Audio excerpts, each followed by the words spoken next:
পলাশ ভাই, বাংলাদেশের স্কুটার মার্কেটে 125 সিসির যে কনজিউমার সেগমেন্ট, এটা কেন এত বড়?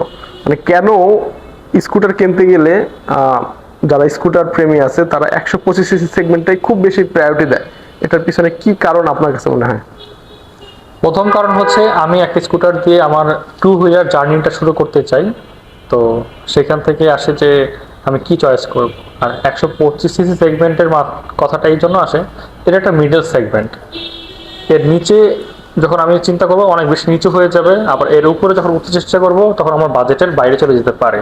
সাধারণত একটা মিডল ক্লাস ফ্যামিলির জন্য 125 হচ্ছে একটি পারফেক্ট চয়েস করার জায়গা। কারণ হচ্ছে এই সেগমেন্টটাতে আপনি সবচেয়ে বেশি অপশনস পাবেন। সকল ব্র্যান্ডের 125 সিসির স্কুটার এই সেগমেন্টে বেশি তৈরি করা হয় বাংলাদেশের জন্য। তাই আপনি আপনার রুচি, আপনার পছন্দ, আপনার প্রয়োজন এবং আপনার শখ, এই সব কিছুর কম্বিনেশন 125-এ। ওকে, সো আমার মনে হয় এটা আসলে ব্যক্তি টু ব্যক্তি ভেরি করে, তাই তো? হ্যাঁ।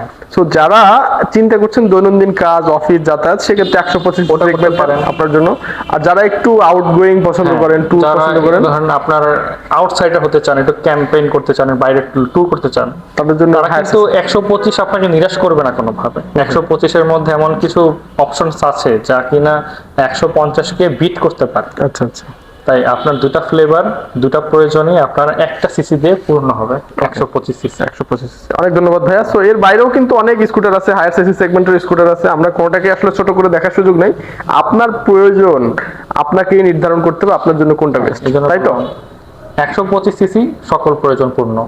অনেক ধন্যবাদ ভাইয়া।